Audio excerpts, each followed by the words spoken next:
welcome to Wait, It Gets Better, the improvisational storytelling podcast, where we bring you stories and you listen to them with rapt attention. I am, of course, Levi. I'm Reed. And I'm Seth. And we are here to continue this story. What kind of world do we have here going, guys? We got kind of a One Piece style, lots of ships world. We got aliens, giant aliens from another planet attacking our planet. We got volcanoes. We got a new frontier every 40 years or so. Yep. We have a master swordsman who everyone thinks is holding the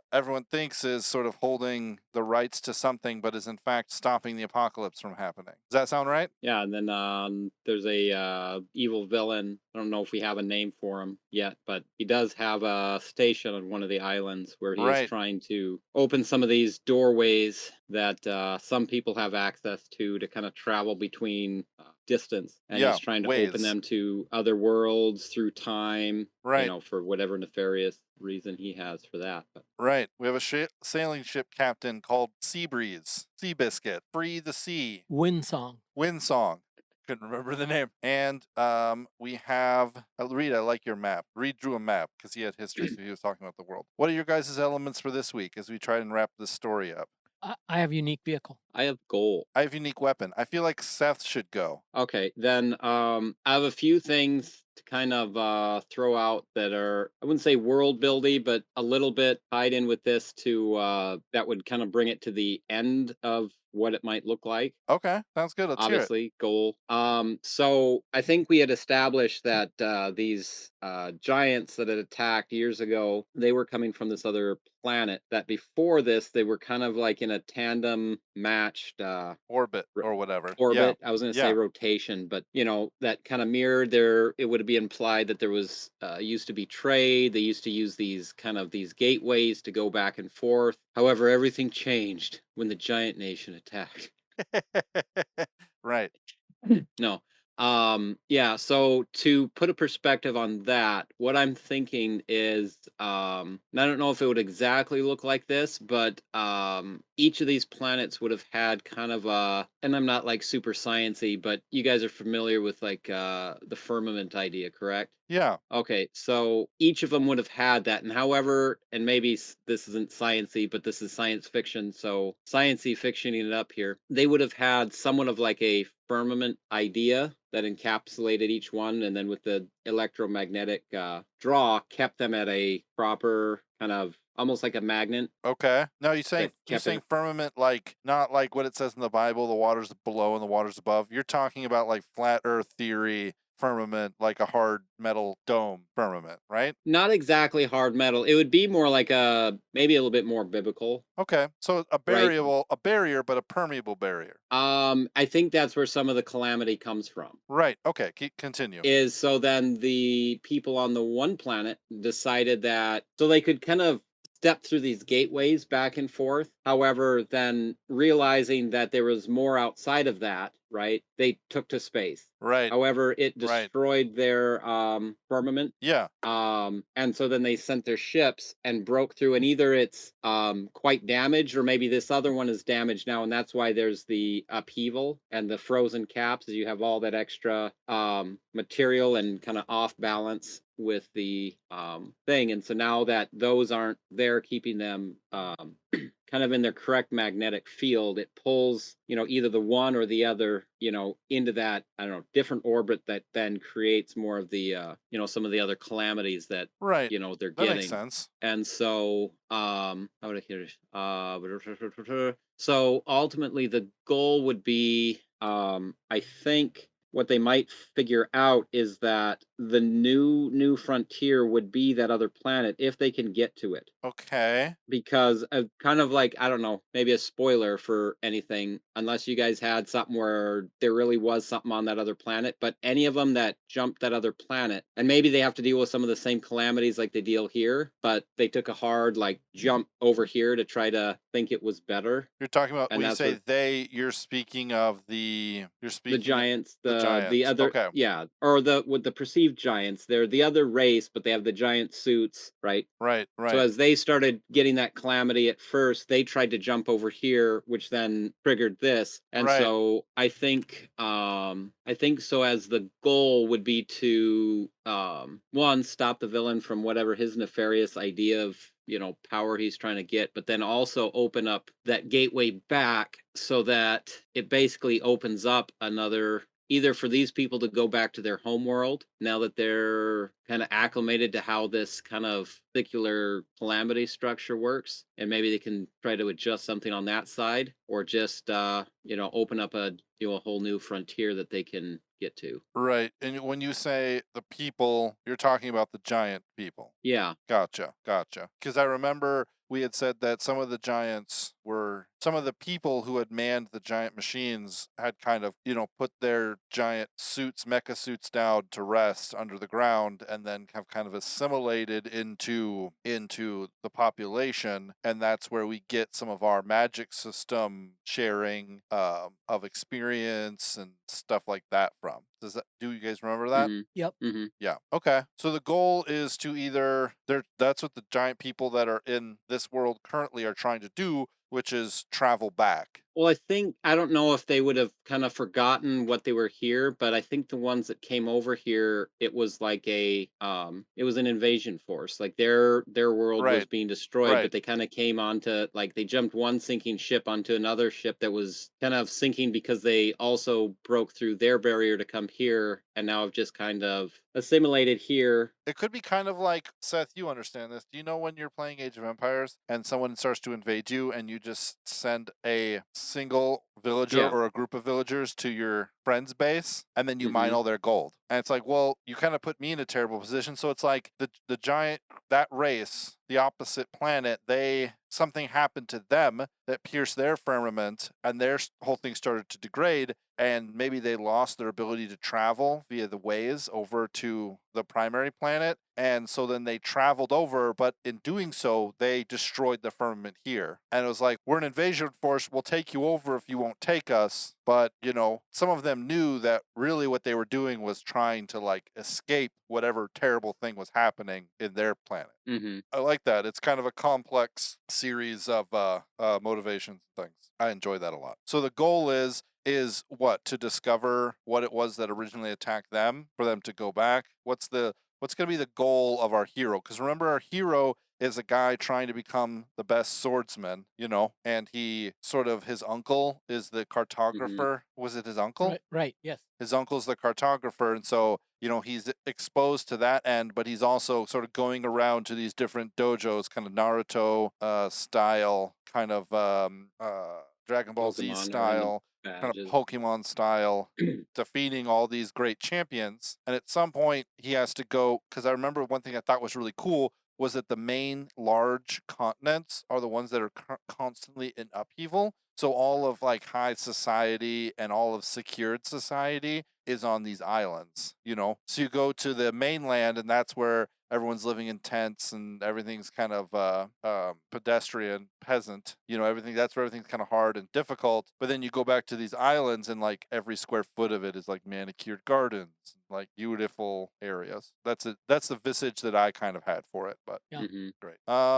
So my thought is the unique weapon. And what it is it's less a unique weapon and it's more of a unique metal, right? It was developed completely separately, and I think the reality is that it has a whole system of magic by itself, and it's what the original planet used and had, that they would, in contrast to the giants' abilities to give and take thoughts and experiences, which they have kind of, through assimilating with humanity, that gene has kind of taken over as like the main quote unquote magic style of the world. But so the esoteric use in any other form but the metal has been lost. But what it is it's a metal, it's common occurrence, any metal can be turned into this metal. It just has to spend a number of years per pound of it in like a certain depth of the ocean, right? So if you want it to happen really fast, you can get it to the bottom as fast as possible, but getting,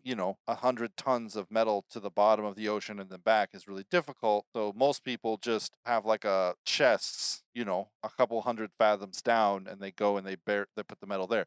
But what it is, so any metal that's put there is converted to this metal just via alchemical natural process. So it doesn't matter what kind of metal it is unless it floats. Obviously, if you make a bowl out of it, it would take like 100 years to turn something like the size of a penny into this metal if you just had it like in the shallows on a beach. So it's rare, but everyone can make it, and there's a huge industry in delving very deep and finding deposits of metal that have been underwater for so long. Anyways, regardless, what this metal is it allows for what's called like mending or molding. What it allows is if I have this metal and let's say it's just like a rod a foot long, and I hold one end and Reed holds the other end, we can share our thoughts with each other. So we share our thoughts with each other, and he can tell me things and communicate things to me that he wouldn't be able to use his mouth to do. And so the use of it in weapons is that it's very strong, it's very sharp, and when you fight with someone, the emotion of fighting and like the aggravated emotive state of fighting is you use it as not just a contest of fighting, but as a contest of wills as well. So Reed and I would face off against each other, and every time our swords touched, it would be like this chance to like trip Reed up. So some people have it perfected so when their swords are touching, they can like manipulate like the sound that you hear. So it sounds like someone's walking around behind you or something like that.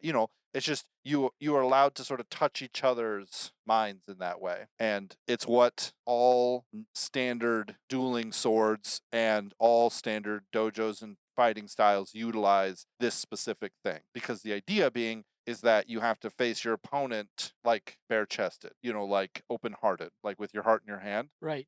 I have this picture of like you're squaring off, and you have a lot of times where you'll have the Continue. you have a lot of times where you smash your sword at someone and they block you, and it's kind of and you're kind of like holding one another, and then through that you could through that connection you could dominate the other one's will, Right. and just force submission if that was the goal. Otherwise, I have like oftentimes in some of the movies they'll show people are sword fighting, and you have like Excalibur, and you hit and sparks just fly. Yeah. So that's the unique weapon. So it basically entails, and I think that's one of the reasons why this planet was so effective in their combat against the giants, because the giants weren't ready for that sort of level of sort of emotional attack. They were an ordered society of giving and taking. Right. I'll give you this skill and I'll take from you this memory. I'll give you, and then these humans were like, I'm going to put on you all of this rage, or I'm going to subtly kind of trick you with making you think you're seeing sort of bright lights and just kind of this weird, so yeah, that's the unique weapon. Okay. Yeah, the way the story is going, the unique vehicle isn't any big surprise. It's I can't talk. Winsong's Seabiscuit. Yeah, it's Winsong's ship. She calls it the Ocean Flyer. She has spent a lot of time and working with where she lives in the southern continent. Yeah. And kind of in isolation, and they realize that to be in contact with the rest of humanity, they're going to have to manage getting across the oceans. And they've developed shipbuilding to an art that is not heard of in the rest of the civilized world. Right. She's the long narrow beam, that whole dynamic where the longer the beam the longer the keel in contrast to the beam, long and narrow makes faster. And she's figured out that the physics of hanging lots of sail, and the Ocean Flyer is fast. She's got Does it have an outboard motor? No, she's got barometers. She's a really careful student, a meteorological student. she's got compasses and barometers, and she watches the winds and the clouds and the movements, and she can dance, shall we say, with the big girl. That's what she calls the ocean. And that she noticed there's little skips and warps on this planet. She'll be sailing in the ocean, and there'll be the ship will seemingly like skid or slip through, and kind of like a shudder. And she notices that this, it's just a kind of momentary skips or warps, she calls it. And she noticed that when this is something I just added when I was listening to you, Levi, when she's carrying a heavy load, cargo of this metal, it is particularly reactive, and she realized that it probably has to do with the waves. And there may be entering points, gateways in the ocean, and that if you learned how to, there may be, ocean fluid. It's more fluid than when on bare rock on the mountainscape, right? And so she's been hoping to seek out this Quincy that has been studying the waves, but she doesn't know that he's the villain sidekick, and he's got up to all kinds of nefarious ideas of his own. But she is just trying to manage this world, trying to sail around and find cool stuff and pick up cargoes and trade it for stuff. And I had this thought, Reed, as you were talking about it, and my thing as well. What if, so I said that this metal is used for weapons, but it's the old world power. Right.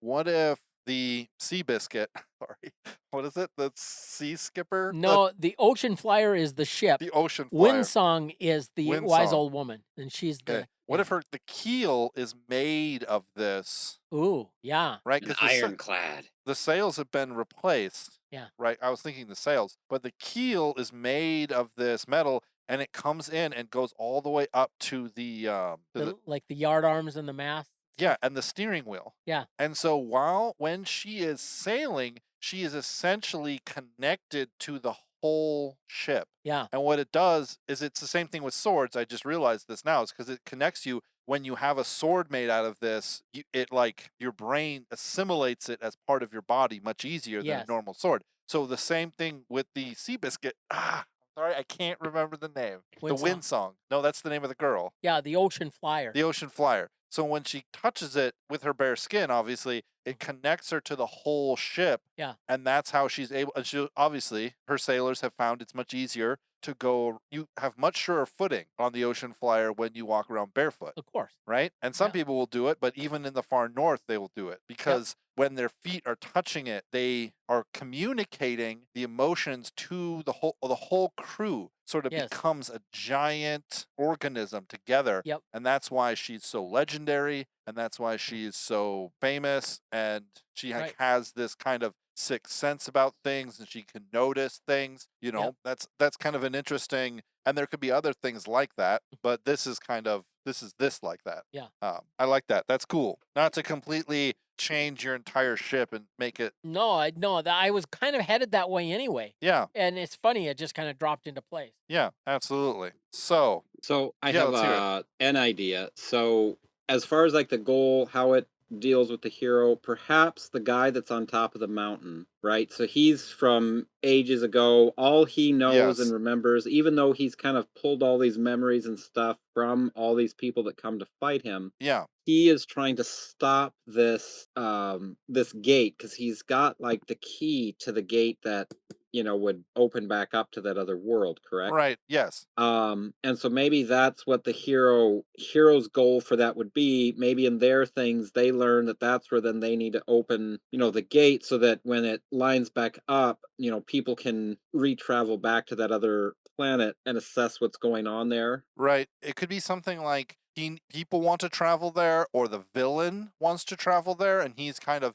in the shadows using I don't remember his name, Reed. I'm so sorry. You come up with these great names for people. The villain's sidekick. What was it? Seth? Quincy. Yeah. Quincy. Yeah. It was Seth. You came up with the villain's sidekick. Yeah, Quincy. Yeah. So he's like using Quincy, and Quincy is just like a researcher guy. And so the villain's kind of using Quincy, and then sort of uses the hero or other good people to sort of say like we're going to travel to this world to see what's up, but he has obviously his own nefarious or sort of devious plans that are associated with that. Yeah, if he gets there and then basically holds the one, it's probably strewn with a bunch of these giant race or whatever the other Yeah. race, which then he could basically go, and if he can get there, right, if he can get a passage when it's open and then shut it from the other side, he's got, another 40 years or whatever it is before it's lined up again,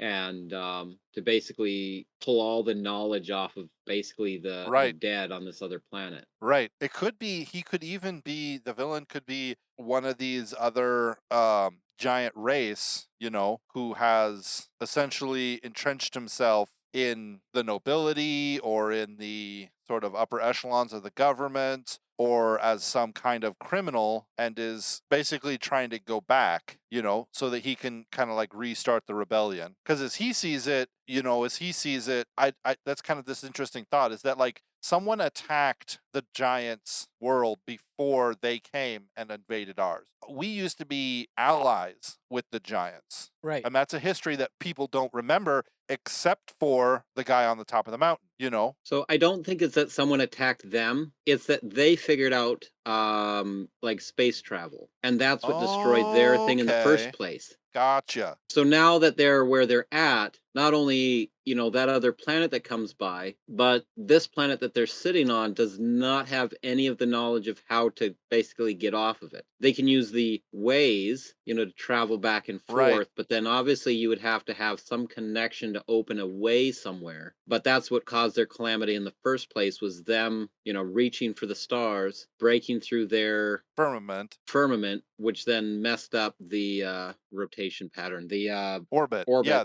And so in like a desperate thing, the only other place they knew of was to then crash into this other place, which then destroyed theirs, which is then why, there's a good amount of ocean, the frozen caps, the messed up kind of Turmoil, turmoil kind Yeah. of stuff going on. Seismic activity, volcanoes, Seismic earthquakes. activity. Yeah. And I don't see that there would be like a grand way to fix that. It is what it is. And so if he can get back, then he'll have the knowledge on how to go to somewhere else. If he can somehow strip it from whatever is left on that other planet. Right. The thing I'm thinking is that the villain is basically trying to form the villain is paying Quincy to make keys or keepers or code breakers, right? People who can basically find these ways and then repurpose them for whatever it is that they want.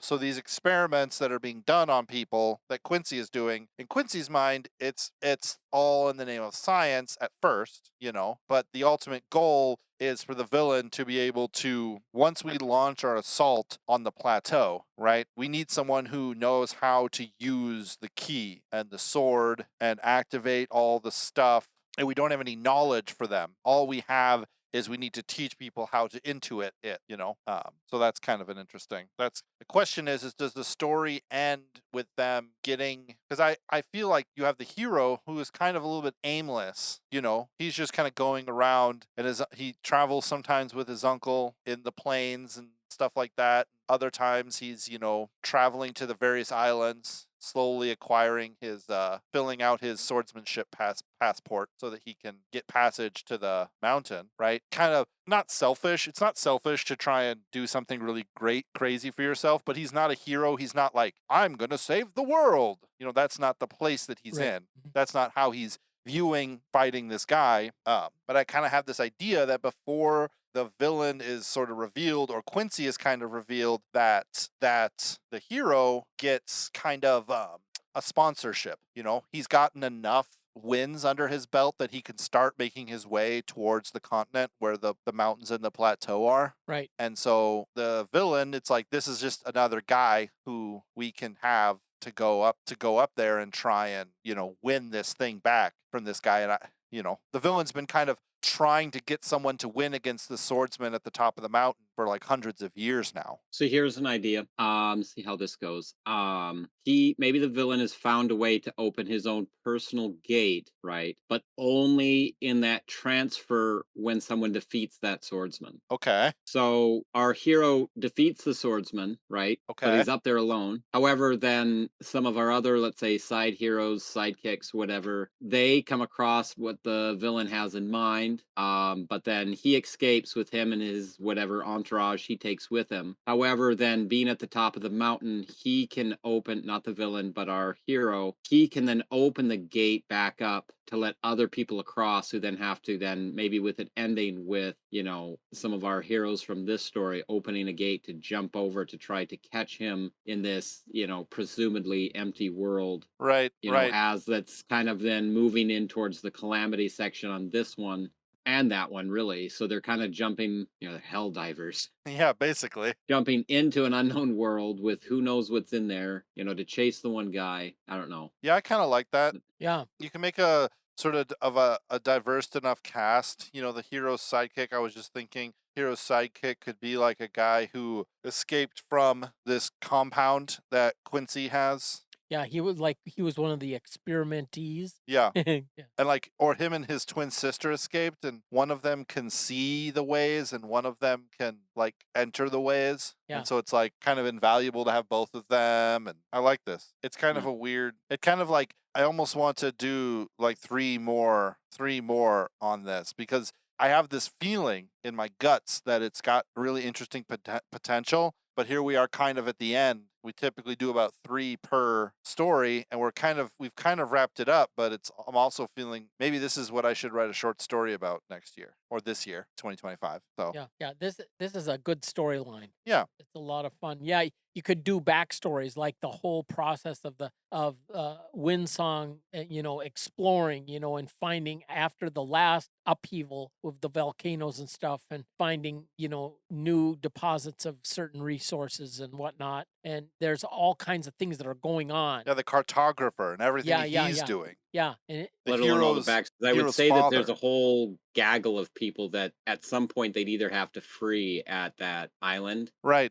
where they were doing all the experiments. I was just thinking, I don't know, a couple of them. You said the twins, or perhaps they've got a piece of that metal, and then they've put it under their skin, half of each one, so they can then pass thoughts or skills. So if one of them's being tortured, they could just give the information to the other person and honestly not know, right? Right. Yeah. So they could pass something back and forth, or have it where they could put something in their purse or their bag and send it into the other one.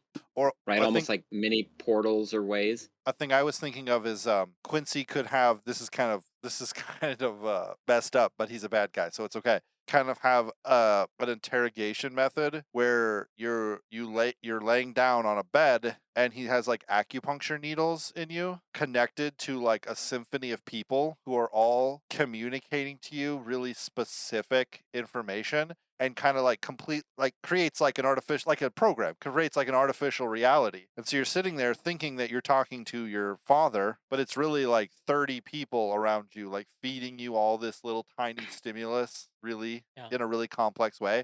Or even, those what are those, it's like a ninja tool. It's like a knife with a chain attached to it, that, except really a really thin wire, you throw it at somebody across the room and it sticks them, and then they think they hear someone saying something, and so then they say something else.